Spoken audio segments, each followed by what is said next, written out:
Hello, everyone. Only one lecture this week since it is a test week. It's actually going to cover two sections, but 7.5 should be really quick, and it's not long enough to really need its own video. There's no new material in 7.5. It's really just quote-unquote strategy. I don't even know if I would uh, classify it as that. It's pretty obvious stuff.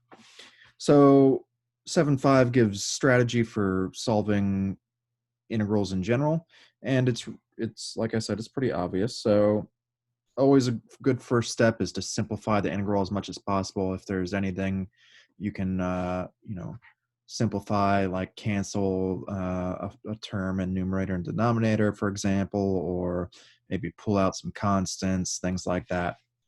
So simplifying always a good first step. And then step two, look for obvious substitutions. And while we're on obvious substitutions, okay, maybe it's not always going to be obvious, but this is a good trick. That's um, a good substitution to look out for. So whenever we have a fraction where we have f prime over f, we can make the substitution u equals f, and then our integral is really easy. So it becomes ln of f of x, and it's very powerful. I don't think it's going to come up a ton for you guys, but when I took Calc 2, it was so, the teacher liked it so much, he called it the life-changing formula. So just a quick example, let's say we had an integral where it was,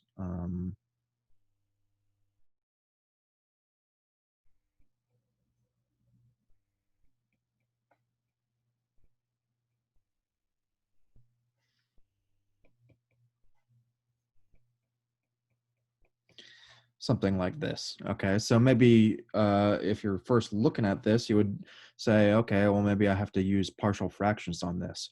But look at the top. The top is the denominator, or excuse me, the derivative of the bottom. Okay, how can we tell? Let's just take the derivative of the bottom real quick. What do we get? We get 3 times 3x squared plus 2 times 7x, and then derivative of 14 is 0. Okay, so I see that the derivative of the top, or excuse me, the top is the derivative of the bottom, and so I know right away that my integral, my antiderivative, has to be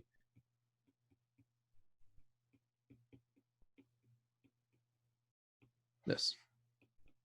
Okay, and why is it's basically a u substitution, right? If you make u equal to the denominator, then your top is going to get canceled in your u substitution. So you can try this and see how it works out. Okay, but that's just an example of this trick, that if we have derivative on top, or excuse me, if we have the derivative of the denominator on top, then our integral is really easy. It's just ln of the bottom. Okay, so that's a little trick for substitutions. The third part of our strategy would just be classify our integrand, meaning our stuff inside the integral, and look at what type of integral it is. So obviously, if it's got the trig functions like sine, cosine, secant, and tangent, maybe that's like our 7.2 type material. So as I was saying, maybe we see our integrand involves sine, cosine, secant, tangent. So maybe that pops out to us. Okay, that looks like 7.2 material. If we see the radicals, meaning our square roots, maybe that tells us we have a trig substitution like our 7.3. And remember, that's just a hint that we might use trig substitution. It's not the only time we use trig substitution, right?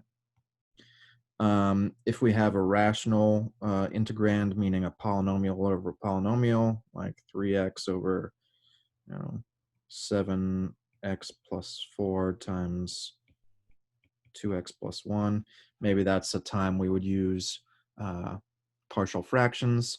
And then if we have one function multiplied together, one function multiplied by another, maybe we say, hey, that could possibly be an integration by parts, which I've abbreviated here, IBP. Okay. And step 4 would be maybe strategy 4 would be to say, okay, maybe we need a combination of these methods. Maybe I gotta do a trig substitution combined with a u substitution, things like that. Okay, so pretty straightforward stuff. We've probably been kind of doing this maybe a little bit naturally already, uh, like in your trig substitution section. Maybe you naturally saw that, hey, this also requires a u substitution to solve. So maybe you've already started using some of these kind of techniques. It's just a matter of practice, really. So there's not too much to say about this so-called strategy. Okay. Uh, 7.5 does talk about some interesting material, though, about what we can integrate, and they don't go into too much detail, but I think it's worth discussing now, and it's a good segue into the rest of our lecture 7.8. So let's talk about what types of functions we can integrate. So we've mostly been working with continuous functions, right? So maybe we have a nice continuous function, and we've been talking about them on finite intervals for the most part, okay? So this is kind of a special case, but that doesn't mean that's the only stuff we can integrate, like something like this, a function like this, okay? Obviously not continuous. Maybe we have something like this where we would call this a step function, where it kind of looks like a staircase or steps. So maybe, let's say this is 2, this is 1, and this is like 1/2, okay? So in between, let's say 1 and 2, our function takes the value 2 up here. And then from 2 to 4, it takes the value 1. And then from 4 to 6, it takes the value 1/2, okay? So this is a function. It's obviously not continuous, right? Because I can't draw it without lifting my pencil, so to speak. That's kind of the naive view of continuous functions, right? So not continuous, but I could still talk about the area underneath the curve, right? There's still an area underneath this function, right? I could still talk about that. So maybe I could still integrate it, okay? So we could still deal with an integral like that. But we're definitely more used to working with continuous functions, right? Pretty much everything we've seen in our course so far has been a continuous function. So maybe the question pops out to you, well, can we integrate all continuous functions? And the function's a bit nuanced. Let's kind of confine ourselves. Let's say, for now, let's consider continuous bounded functions on a finite interval, okay? So what do I mean by all that? Okay, so continuous function, I can draw it without lifting my pencil. Bounded, meaning it's not shooting up to infinity, okay? It's not like there's no vertical asymptote, Okay, so bounded, continuous, and on a finite interval, meaning just from A to B, okay? So I have, a fair amount of restrictions. Okay, if I have something like that, can I integrate it? And well, it turns out that yeah, if I have all three of these conditions, continuous, bounded function on a finite interval, I can always integrate it. Okay, but what do I mean by integrate? Okay, so let's look at this line here. Remember what our integral is, right? Our integral, this thing in the middle, it's the limit of these sums, right? Where I could consider these sums, these terms inside my sum as like the areas of rectangles, right? So remember how we had a curve like this and we kind of approximated its area with rectangles. And then I took those rectangles to be thinner and thinner and thinner. And I took the limit as essentially I made the width, this width of the rectangles go to 0, right? And as I took that limit, I arrived at this object called the integral. Okay, it's not always, this limit doesn't always exist, right? Maybe this thing on the left side, okay, maybe as I take the limit doesn't converge to anything. Okay, so it would be more accurate to say that if this limit exists, we call it the integral. Okay, and so the integral, this then gives us the area beneath the curve. And then we use the fundamental theorem of calculus to say, okay, well, this integral is going to be equal to this stuff on the right side, this FB minus FA. This is the antiderivative. Okay, so we have this nice tool where we can say, well, what is this thing? Well, it's just going to be equal to this FB minus FA. So there's a bit going on here, right? First, there's the question of, does this integral exist? Does this limit exist? Okay. And then if the limit exists, can we write a nice formula for it in this form? Okay. Well, for continuous bounded functions on a finite interval, yeah, this limit always exists. Okay. So this area always exists, if you want to think of it as area for now. Okay, that limit always exists. The problem is, even when the limit exists, we might not have a convenient formula for it. So what I'm saying is, okay, for continuous bounded functions on a finite interval, this thing always exists, but we don't always have a nice formula for it. We don't always have a nice antiderivative, okay?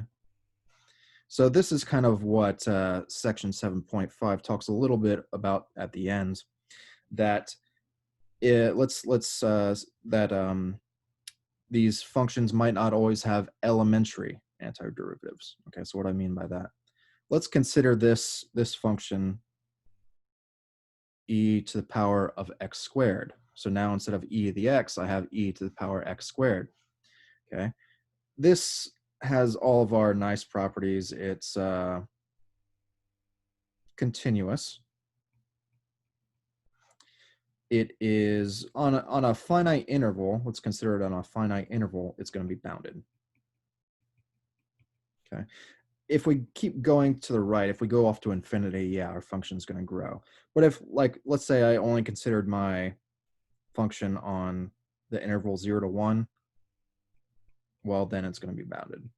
Okay. So on that interval 0 to 1, I got all the nice properties. It's continuous. It's got a finite interval, and it's going to be bounded. So this number, this area beneath my curve, this integral is going to exist. The problem is,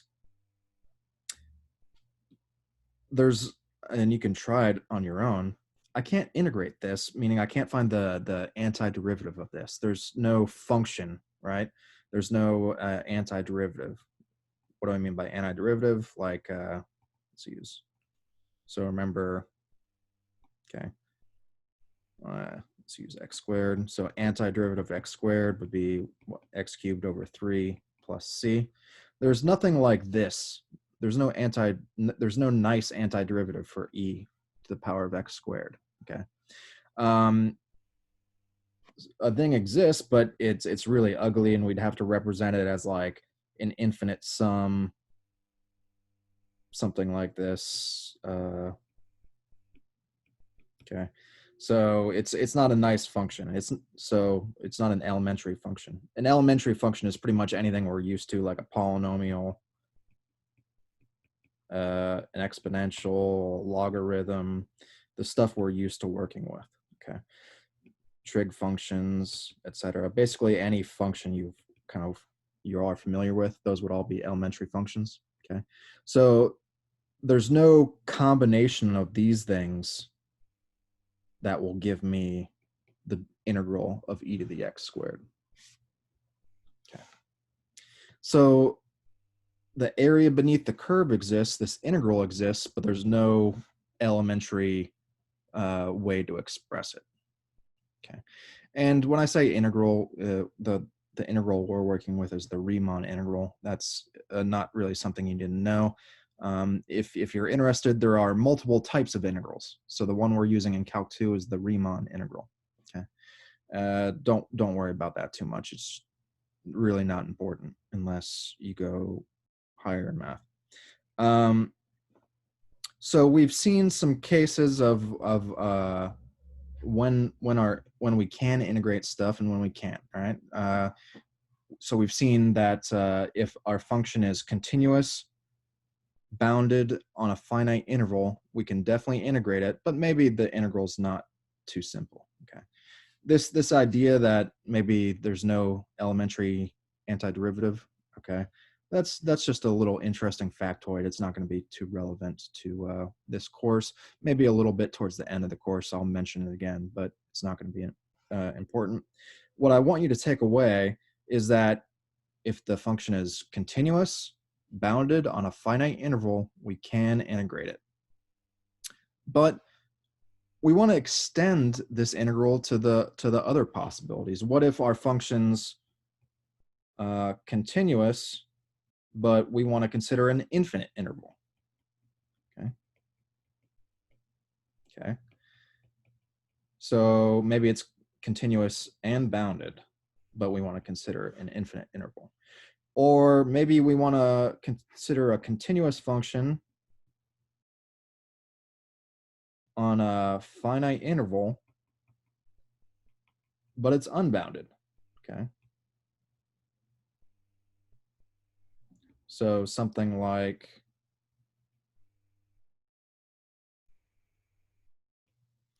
let's say the function 1 over x. Okay, that looks like this, right?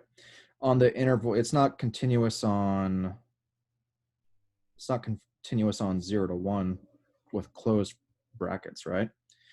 Because there's a discontinuity as our function goes towards 0. But if I just consider the open interval instead, right, that the open interval doesn't include that point 0, right? So technically on this interval, 1 over x is continuous, but it's not bounded, right? Because it's shooting up to infinity as it moves towards 0. Okay, so could we integrate this? And these questions are going to be what 7.8 is about, which is kind of why I said section 7.5 is a nice segue into section 7.8. 7.5 kind of leaves us with some dangling questions about, okay, how can we know our functions when they're continuous, bounded on a finite interval, we know we can integrate them. But what about these cases, like when we have infinite intervals or unbounded functions? Okay, so 7.8 is all about dealing with these cases. Okay, so let's hop right into 7.8. When we deal with these two cases, these infinite intervals and unbounded functions, discontinuous functions, these are going to be what we call improper integrals. So we're used to seeing an integral like 0 to 7, x squared plus 7x plus 3. This is what we're used to seeing, right? Okay, we got a continuous function, and it's got a finite interval, all right? And this is what we're used to, okay? This would be a proper integral. But what if we had something a bit more exotic? What if we had the same integrand, but instead of going to 7, we went to infinity?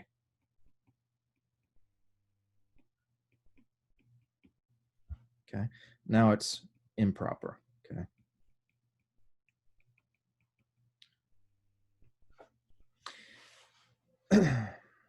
Same thing if we had a function with a discontinuity, like a vertical asymptote. What if we had 0 to 1, 1 over x dx? Okay, this function right here, 1 over x, it's not continuous at 0. It's got a discontinuity at that 0, right? So again, we have an improper integral. And just a little technical point. Why is this one an improper integral? It's not because 1 over x is discontinuous at 0. It's because it is unbounded at 0. Okay, it's a little technical point, right? But 1 over x, what's going on? As it gets close to 0, it's shooting up to infinity. So that idea that it's shooting up to infinity is what makes it an improper integral. It's not the discontinuous part. So for example, if I had a function like this, let's say it was just like a flat function, and then at the point 0, it shot up. Okay, so let's say at the point 0, it actually shoots up to here. Okay, so I have this, and then my function goes like this. Okay, so this function's discontinuous at 0, right? But this would not be a, let's call this function f. This would be a proper, it's still a proper integral.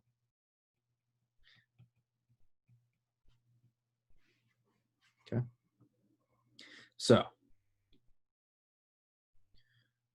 what's important here in this first case is that we have a infinite discontinuity. Okay, so our function shoots up to infinity at that point 0. Okay, but let's deal with this first case first case first. Let's deal with this case on top where we have the integral from 0 to infinity. Let's deal with that type of improper integral. We'll call that type of improper integral where we have this infinite interval that we're integrating on. We'll call that a type 1 improper integral. Okay, so when we integrate over infinite domains, we call it a type 1 infinite integral.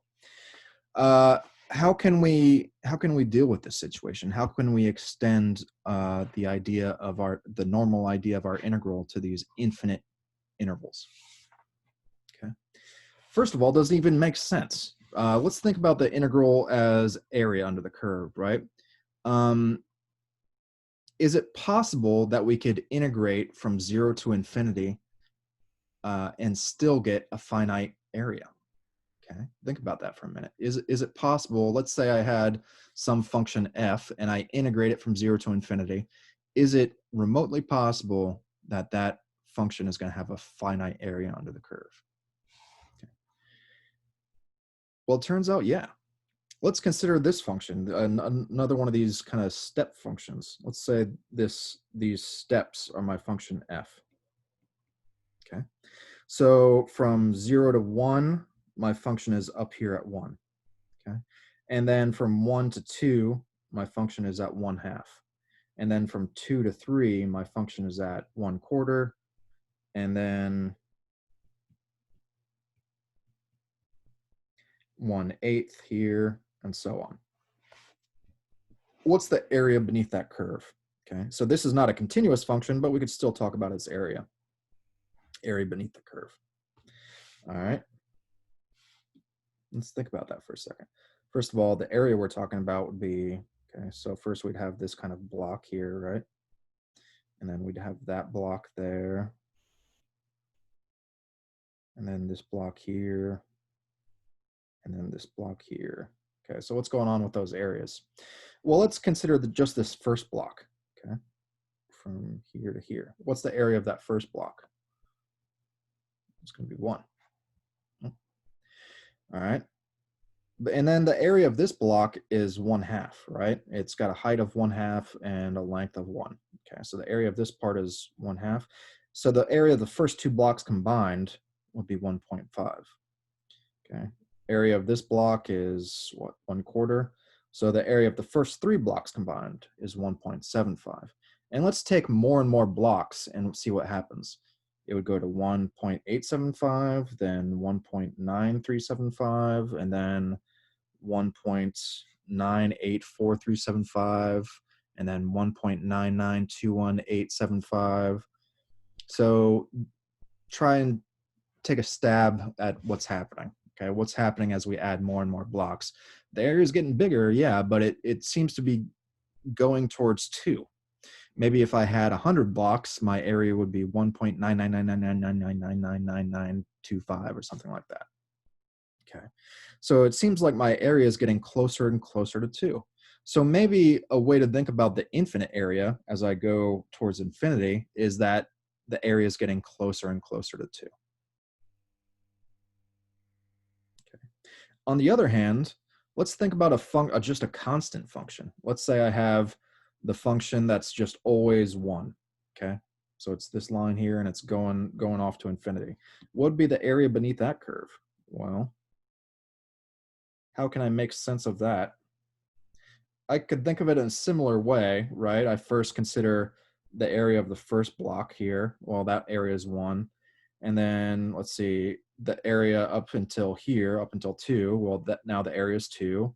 And if I go to 3, the total area would be 3, and 4, it would be 4, and so on. And so I see my areas growing. It's, if I consider the integral up until 3, it's 3, and if I consider up until 100,000, the area would be 100,000. And I see that as I move farther and farther to the right, my area is getting bigger and bigger and bigger, right? So in that way, in a similar way, I can see that that area is going to infinity. So we see we have two possibilities, right? We had two different functions, and one of them, as I went to infinity, the area stayed finite. I still had a finite number, 2 in this case. And then in this scenario, I had a function going off to infinity, and the area was infinity, like you might expect. But it depends on the function, right? So we see that the area might converge to a finite number and might go off to infinity. So it does make sense to think about the integrals of functions going off to infinity. It's still possible for them to have a finite area. Now, in both cases, we maybe very informally thought about this as a limit, right? And this is going to be the tool we use to evaluate these improper integrals when our integral is going off to infinity. So what do I mean by we consider it as a limit? So when we were looking at this scenario, we considered the area up until 3. We considered these first 3 blocks, right? And then we considered the first 4 blocks and the first 5 blocks, and then we looked at what was going on as we took more and more blocks. So we considered a limit, right? And then same thing here, maybe it wasn't as necessary in this case, but we considered the area up until 1, and then up until 2 and 3 and 4, and we saw it was going to infinity. But again, we were still kind of thinking of it as a limit. And as I said, this is going to be the tool we use to evaluate these improper integrals. So in general, if I have a function f of x dx, and let's say in section again, in section 7.8 and in all our worked examples, our function's going to be, at least mostly continuous. Maybe it's going to be discontinuous at a single point. Okay, so let's say I have a nice function like this, f of x dx, and I'm trying to integrate it from a to infinity. Basically, what I'm going to do is I'm going to, instead of considering from the integral from a to infinity all in one shot, I'm going to forget about this for a second. I'm going to consider the integral from a to some finite number t, okay? And then what I'm going to do is I'm going to make that number t bigger and bigger and bigger. I'm going to consider the limit as that number t moves farther and farther to the right, okay? And what I'm going to do is for each t, I'm going to solve that integral, okay? So I'm going to solve that integral, and that's going to give me something like this, f of t, big F of t minus f of a, where this capital F is my antiderivative, okay? And then I'm going to consider that limit. And if that limit converges to a finite number, let's call it c, then we say that my improper integral converges. And then we can say our improper integral is actually equal to this number, c. Okay. If the limit doesn't converge or the limit goes to infinity, then we say that the improper integral is divergent. Okay. So now in section 7.8, when we're dealing with these improper integrals, we have to consider them as a limit, otherwise they don't make sense. And then since we're considering things as limits, we have to use this terminology, convergent or divergent. Okay. Let's write out some steps that might make it more clear if you're struggling, and then we'll work some examples. So these are the steps for this type 1 improper integral, where we have our integral going to infinity. And we could use the same steps if our integral is going to negative infinity instead. They're the exact same. So what we're going to do as step 1 is just rewrite our integral as a limit. And I'm going to replace this infinity, or negative infinity, whichever it is, with a t, and write it as a limit as t goes to infinity. What this letter T, okay, I've written T here. Really, you could use any letter, T, P, R, S, doesn't matter. It's just, it should be different than the variable inside the integral. Okay. So step one is take your infinite limit and, excuse me, your infinite integral and write it as a limit. Step two would be to solve the integral inside the limit. Okay, so look at the limit. We have an integral with t at the top bound, right? So I'm going to solve that integral, and I'm going to leave t in the top bound here. Okay, and then there's still a limit on the outside. Okay. Step three, plug in the bounds to your antiderivative. So what have we done here? We've solved, in step two, we've solved the integral, and we got this capital F, this antiderivative. And then we have these bounds here, which say, hey, I'm going to evaluate this antiderivative at these bounds. Step three, just plug in your bounds, okay? And they're still inside a limit, right?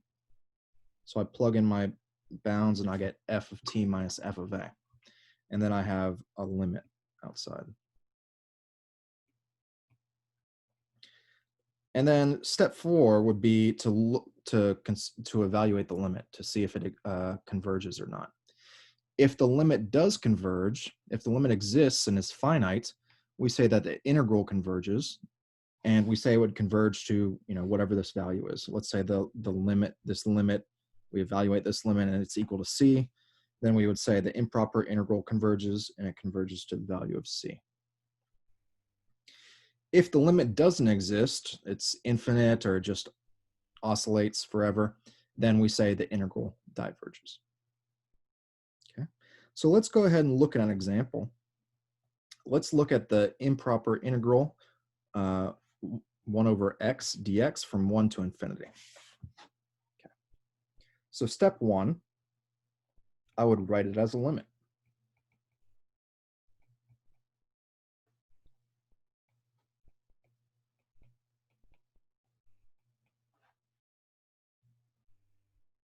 Okay.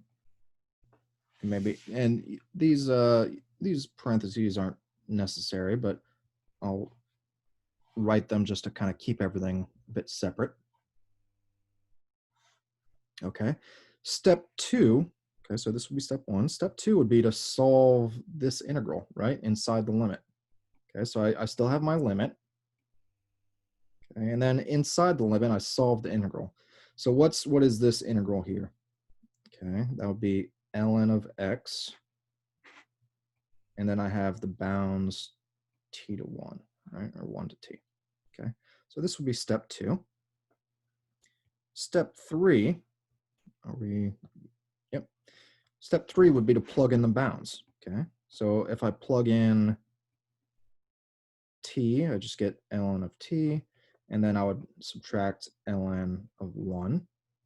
And maybe we could also say simplify, you know, add, you know, plug a step 3a in and say simplify. Because we could simplify this limit, right? Because ln of 1 is 0. So this is equal to the limit as t goes to infinity of ln of t. Okay. And now what is that limit? Step four, we're at step four, evaluate the limit. Okay. What is the limit of ln of t as t goes to infinity? Think about the graph of ln. It looks like this, right? So as we go to the right, as t gets bigger and bigger and bigger, our function is going to go to infinity. Okay, so my limit's equal to infinity. All right. So step four, we've evaluated the limit and we see it's equal to infinity. All right, so now let's go back up here and see what we're supposed to say. If the limit doesn't exist, okay, so if the limit's equal to infinity, it really doesn't exist, right? Because infinity is not a number. It just keeps going up and up and up. So really what we have is this case, okay? So if the limit doesn't exist, we say the integral diverges, all right? So in our case, the integral diverges, and we need to state that. Okay, so maybe I'll write here as part of step 5, state, I'll write it as a separate step, state result explicitly. Okay. Meaning it's not enough to just end here at step 4. This isn't a good place to end our problem. We're getting into the phase of Calc 2 where we need to write a little bit with our answers. We need to have like a little wrap-up sentence in a lot of our problems. And that's only going to get worse, I guess, as the semester goes on, especially chapter 11. So 5, to state this explicitly, I would say we could write our integral again. We could say 1 over x dx from 1 to infinity diverges. Okay. But I need to state that it diverges.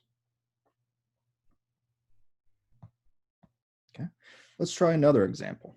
Let's try the integral from 1 to infinity of 1 over x squared dx. First step, write it as a limit.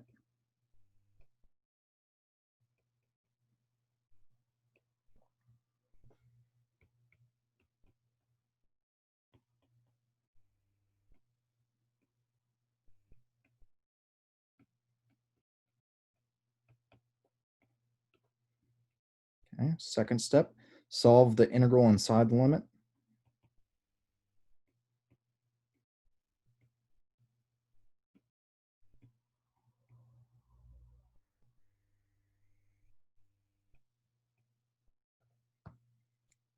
Step 3, plug in the bounds.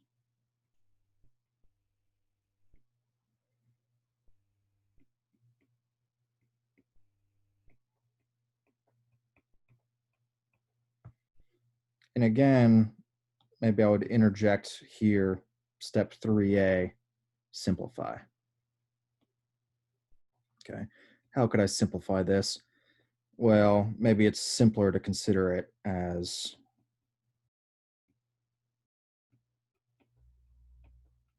this. All right, minus -1 is +1, right?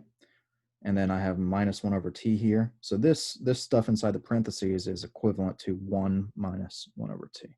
Okay, and now maybe my limit is a bit easier to see. What is the limit of this as t goes to infinity? It's 0, right? So essentially what I have is 1 minus 0, which is 1. Okay.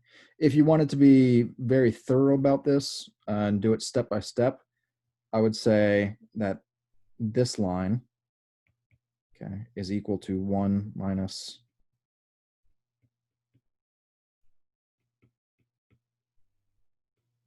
this. Why? Because limit laws, right? If I have limit of an plus bn, that's equal to limit of an plus limit bn. Okay. And if an is a constant, if like it's just the number 1, then we just say it's, so let's say it's, instead of an, we had c. Limit of a constant is just the constant. Okay. Okay. So let's say I had this line, limit of c plus bn. Well, I could split it up like this, and then the limit of a constant is just the constant itself. So I end up with 1 minus limit of 1 over t. And then the limit of 1 over t as t goes to infinity is 0. So I could say that's equal to 1 minus 0, which is 1.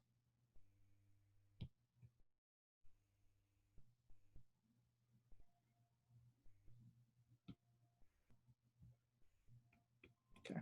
So step 4, I guess this would all fall under step 4, right? Evaluating the limit. Okay. And now, oops, excuse me.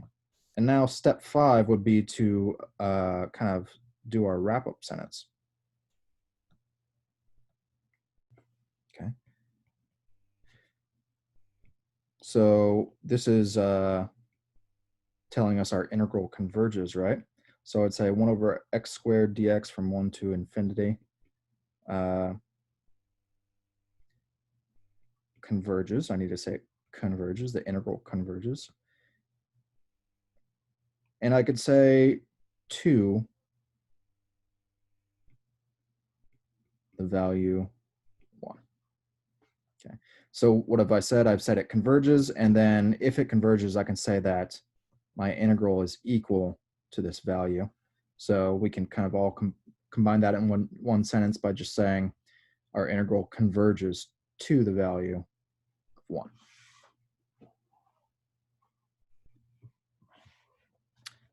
What about the case when we have 2 infinities in our bounds? What if we have an integral from negative infinity to positive infinity?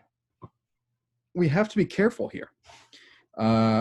So maybe if you're just looking at it, you would be tempted to do this.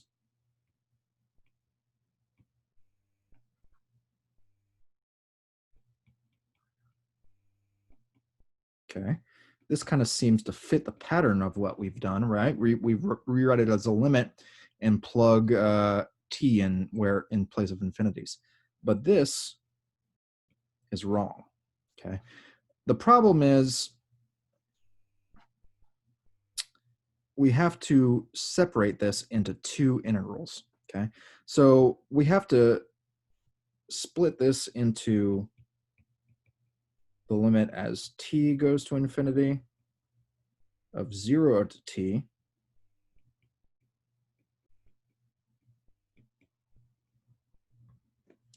and then the limit as s goes to infinity,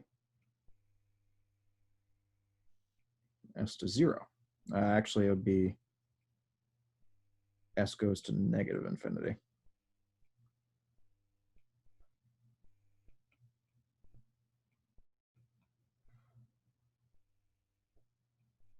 Okay, so we have to split it up into 2 different limits, and this might seem nitpicky, but it's actually a really important step. If we do it this way, it's going to give us, maybe sometimes it would work, but it would actually give us some false positives too. Okay, an example would be the function cosine of x. If we did cosine of x from negative infinity to infinity, we would get that the integral, let's see, off the top of my head, it would probably tell us the integral is equal to 0, which might make sense. Maybe you think these positive and negative areas just cancel out and go to 0 for cosine of x. Okay, and that seems logical, but it's actually unclear what's happening. Okay, so for example, let's say I'm considering cosine, this graph of cosine of 2x, or excuse me, cosine of x, and let's say, okay,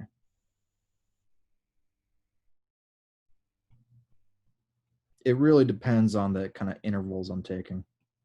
Like for instance, let's say I consider this from, let's say, from this A to this B. My area would look like that. So let's see, the area here would be 0. But then if I went a little bit farther in C, okay, my area would be to C, my area would be positive, right? And then let's say I went this way a little bit. Okay, now my area is 0 again. But now I go this way, it's positive. Okay, now it's negative. I add that part, it's negative. So it all depends on kind of where I'm at. The area could really range between 1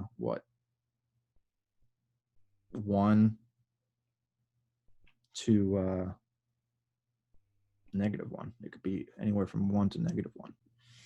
Actually, I take that back. I think it would actually range from -2 to 2.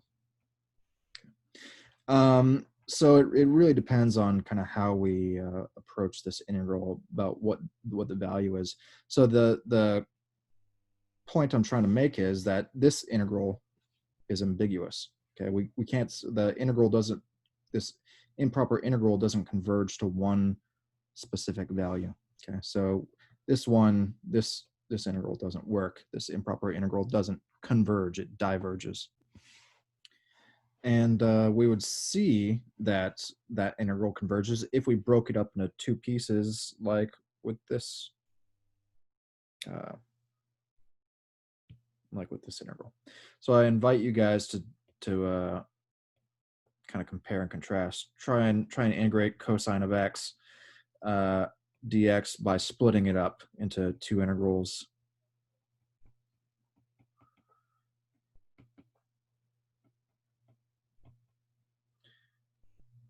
And see where you discover a problem. Okay, see at what stage of the process you discover a problem by trying to kind of do it this way. Okay. In the meantime, let's return to our example. Let's return to this integral here. Get rid of some of this junk. Okay.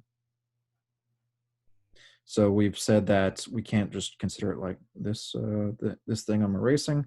We've said that we have to split it up into two integrals. Okay. Okay, so let's do that on the new page. We'll go ahead and do that on the new page. So as we said, we split up the integral and write each piece as a limit. Where you split it up doesn't matter. So I've split it right down the middle and put 0 in there. It really doesn't matter where you do it. 0 is usually going to be the easiest.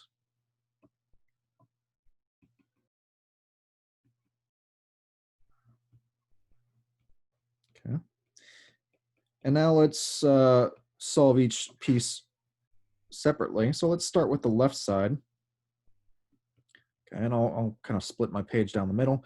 What would if I just had this, what would my next step be? It would be to solve the limit inside, or excuse me, solve the integral inside the limit, right?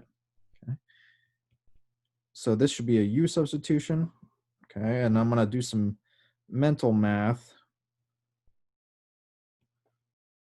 So this, I might make a mistake. Please double check me, but it should be something like this. I do my u substitution, then I undo my u substitution and use my original bounds.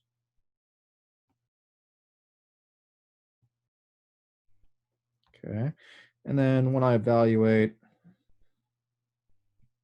the next step would be to plug in my bounds.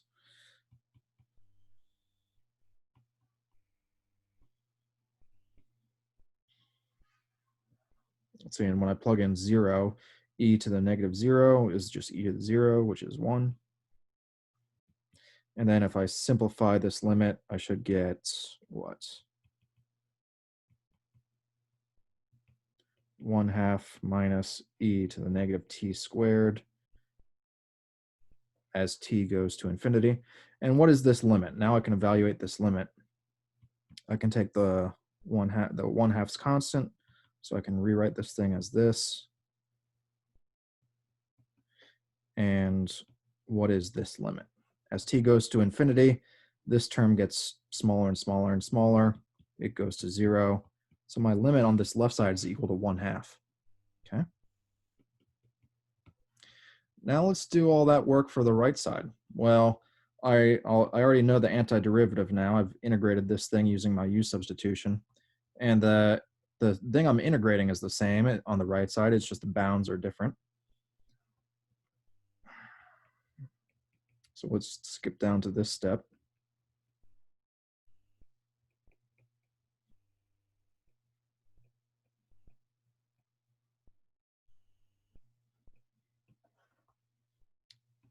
Plugging in my bounds.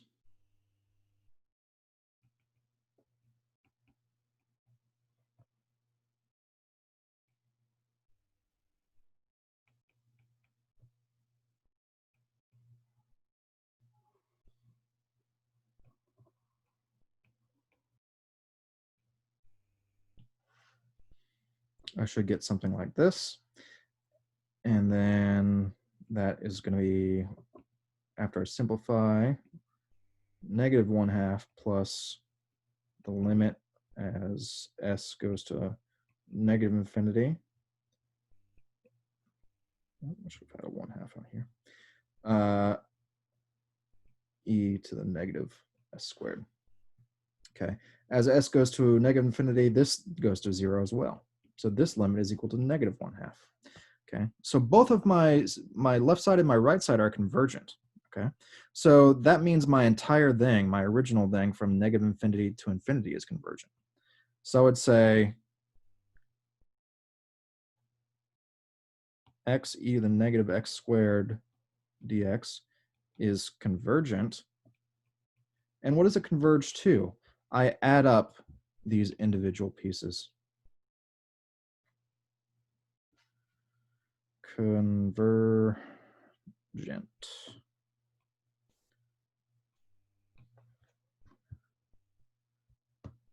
And so how could I write the next line? I could say converges to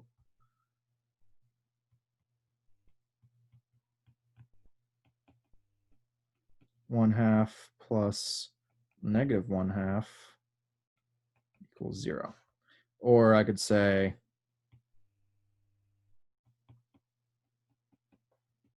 this integral is equal to 0.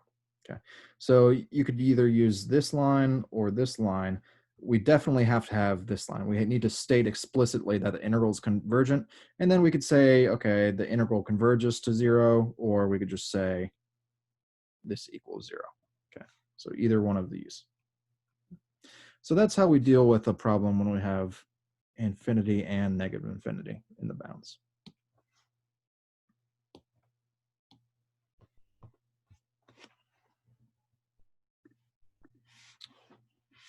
So we've now seen how to deal with the case when we have a continuous function on an infinite interval, meaning we're going to, we're integrating from maybe 0 to infinity, 7 to infinity.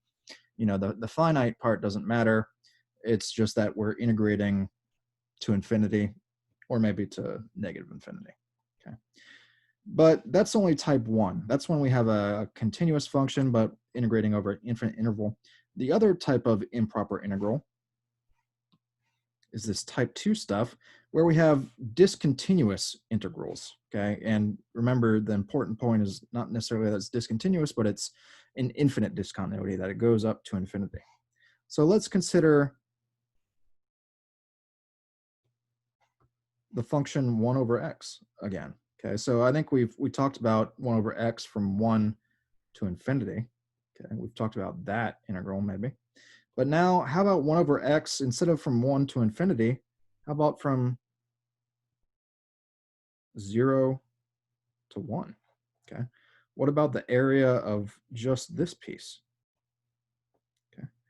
Well, again, it seems to go off to infinity, right? Or, maybe intuitively we think it goes to infinity because this function keeps getting taller and taller and taller. So maybe my area goes to infinity as well. Then again, maybe it doesn't. Maybe it's just like the previous case where sometimes it's going to be infinite, sometimes it's going to be finite, and it actually is going to be like the previous case. Okay, sometimes it will be finite. So how do we deal with this case? It's very similar to it's almost identical to the type 1 improper integral. Essentially, what we're going to do, instead of going all the way, what's giving us our problem? Our problem is coming from the fact that as we go closer to 0, our function's going up to infinity, right? So how do we deal with that problem? Instead of going all the way to 0, where my function's discontinuous, I'm going to stop at like a t, just shy of my discontinuity. So I'll stop at t, and I'll integrate that area from t to 1, okay? And then I'll go a bit further and consider that area. Again, that'll be finite. And then I take my t's closer and closer to 0, and I consider that limit. Okay. So same approach. We turn our integral into a limit. Okay. So that's what I've stated here. So hopefully the idea is intuitively clear. Now let's see how to deal with it step by step. Again, the steps are, like I said, almost identical, except now instead of having integrals where we have infinities in the bounds, I'm going to have a function in here, and it's going to have like a discontinuity, an infinite discontinuity at one of these bounds. Okay. So let's say our function's discontinuous at this upper bound. Okay. I'm going to rewrite my integral as a limit, but instead of t going to infinity, my t is going to approach my discontinuity b. If on the other hand, we have this second integral, let's say in this case, our stuff inside the integral is discontinuous at a, then I would write it as a limit as t goes to a. Okay. And then there'll be kind of a case similar to the there's I guess an analogy to this thing. What if our function is actually continuous at a and b, but maybe it's discontinuous at some point in the middle, c. We'll see how to deal with that as well. Okay. But let's return to the steps for now. The rest of the steps are pretty much the same. Once I've really just set the setup, that first step is different. Step 2, still going to solve the integral inside the limit. Step 3, plug in the bounds. We could say also simplify in that step. Step 4, consider the limit, evaluate the limit. And then maybe we could add that step 5 again, where we say, state explicitly what's going on. Let's go ahead and do that.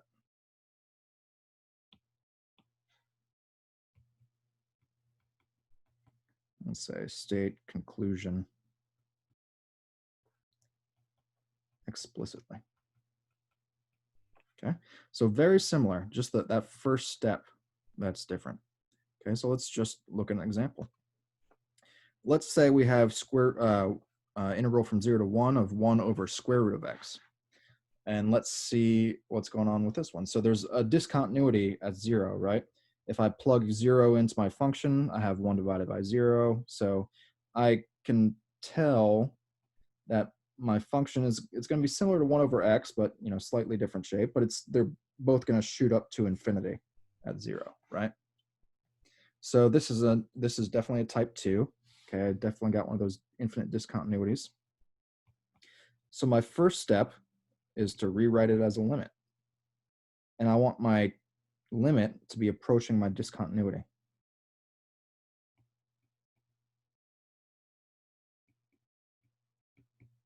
Okay. So this is my first step. Second step, I need to solve my integral. Okay, and it might help to rewrite the integral. Remember, 1 over square root of x is same thing as x to the negative 1/2.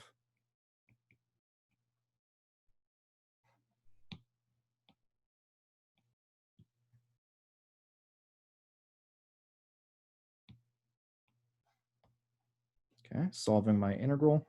Let's see, so that would give me 2x to the 1/2, I believe. Limit as t goes to 0, and then I would be evaluating from 1 to t. Okay.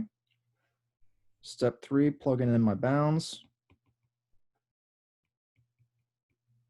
Okay, so when I plug in 1, I get 1. And then let's see, when I plug in t,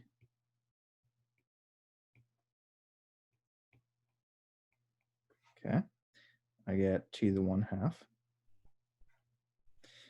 And step 4 would be to evaluate this limit, right? So this limit's equal to, see, I got a constant here. I can pull that outside.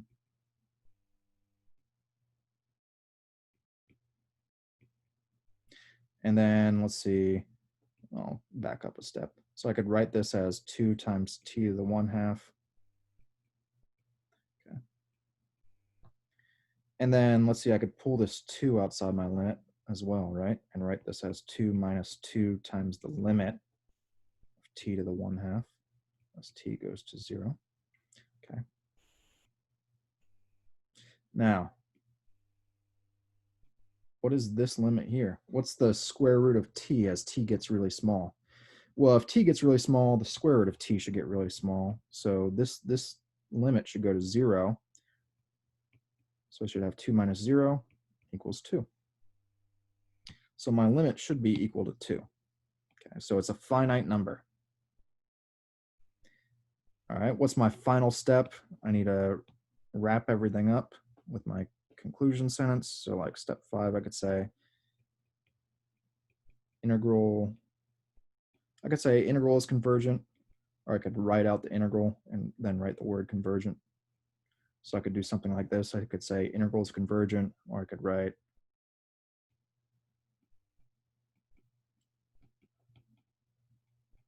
this. Okay, so either one of these would be acceptable. We got to have one of them. And then, okay, it's convergent. Now I need to state the value, right? So I could say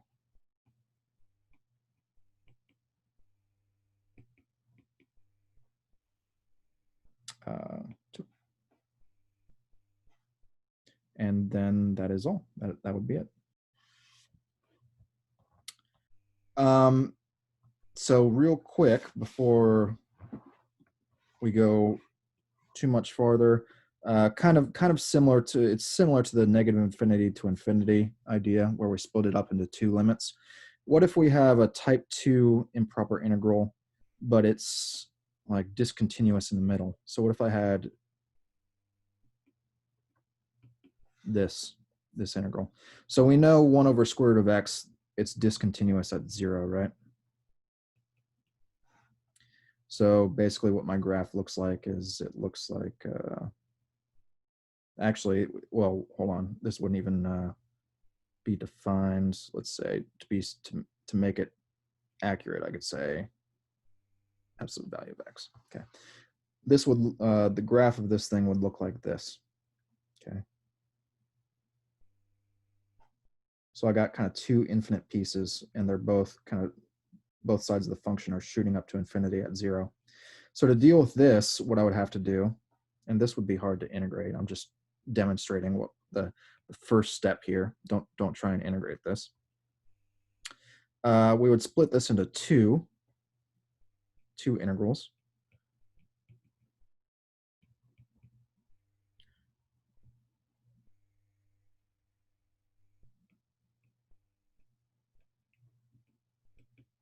Okay, so I would have a left side and I would have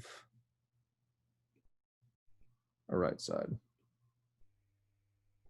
similar to the two infinities.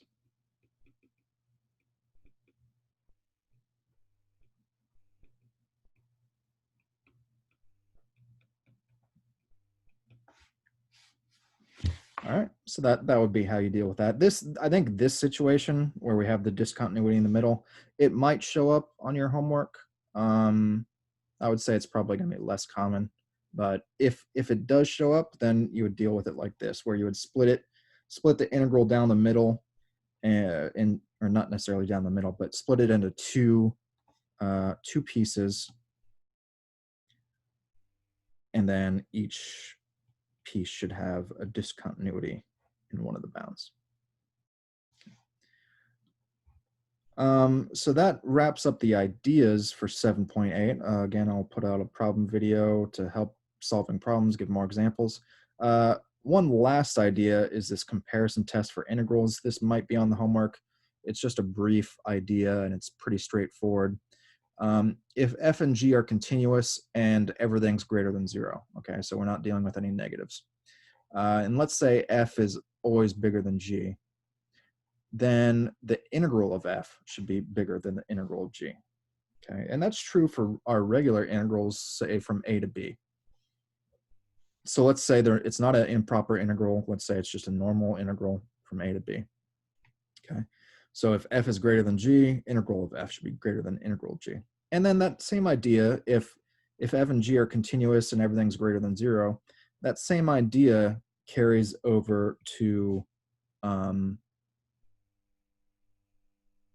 improper integrals. Okay, so how is this useful to us? Let's say I have the function, let's say I have the functions, see, 1 over x squared and 1 over x cubed. Okay. And let's say I want to integrate both of these from 1 to infinity. Okay. Okay. So I'll call, let's see, this my f, and I'll call this my g. So f and g are both continuous on 1 to infinity. And let's see, f is always bigger than g on 1 to infinity. You can test that for yourself. Okay, and let's say I went and did all my work for this improper integral. We said f of x is equal to 1 over x squared. So let's say I go ahead and do all my work for this integral, and I see it's convergent. And I forget what value this goes to, but it converges to some finite value. Okay, and I want to save myself some time on this. Well, I can just say, well, since 1 over x cubed is less than or equal to 1 over x squared, and 1 over x squared is convergent, I automatically know 1 over x cubed is convergent. I don't know what I don't know what value it converges to. Okay, so they're not converging to the same value. But if all I care about is whether it's convergent or divergent, then I automatically know 1 over x cubed is convergent. Okay. If you can process that idea, great. Again, I don't think it's going to be too important for this homework. This idea we will see again in chapter 11. So if you don't understand it now, I'll make sure you understand it in chapter 11. That should be all as far as ideas go, content goes. Problem video to come.